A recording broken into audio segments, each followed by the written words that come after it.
This I believe.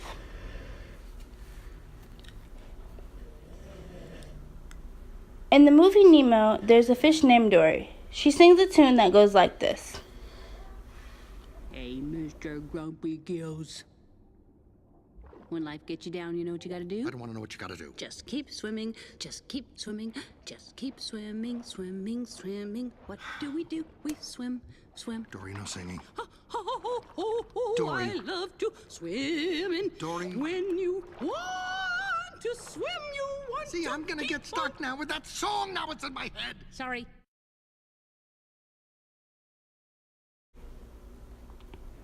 When Marlin is ready to give up all hope in searching for his son, she encourages him to just keep swimming.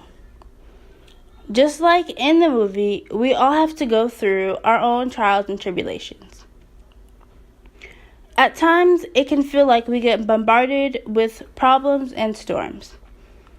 It can feel that everything that could possibly go wrong is, all at the same time. One of the many things that kept me from throwing my hands up when times got too tough was an old church saying. It seems that you're either moving into a storm, are in the middle of a storm, or just coming out of a storm. There are 3 stages of going through a storm: entering, in the middle, and coming out.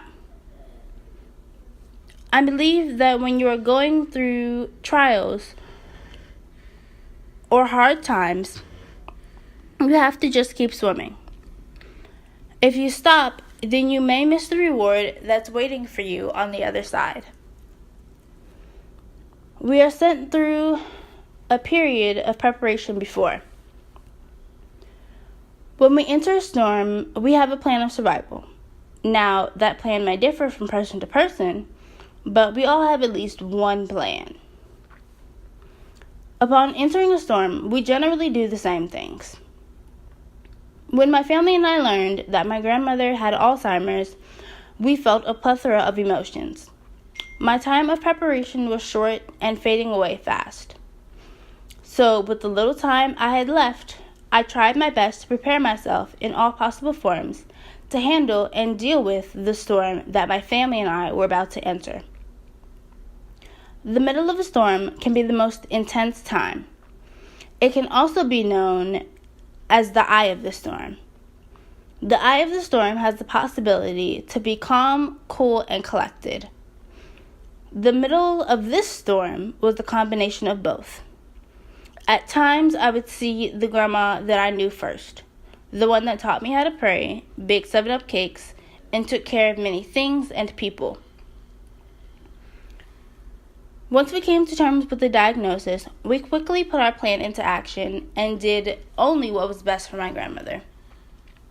There were times when the grandma that I first knew would come back.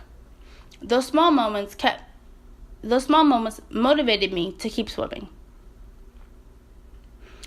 Yes, at times it felt and seemed that the only thing that engulfed us was darkness.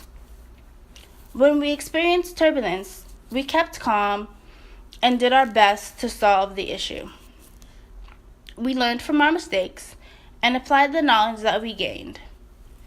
We all knew that the end was quickly approaching and that there was absolutely, positively no way that any one of us could stop or even delay it from coming. We had peace, and she did too. When you're exiting a storm, 3 things can happen. 1, you find your balance and you now have adjusted. 2, you have tried all that you possibly can, but everything you tried has failed, so now you're just waiting out the storm. 3, you have held on to your hope and faith, stood your ground, and now you're going to reap the benefits. So, in this storm exit, a combination of all 3 things happened. Towards the end of the storm, after trying all we could, we knew that there was nothing any of us could do to prevent the inevitable from coming. Everyone found peace. The battle with Alzheimer's lasted for about 8 years. We all had times where we broke down and felt like we hit rock bottom. However, we were there for each other. We lifted each other up time and time again. When my grandma passed away, the sense of peace and tranquility remained.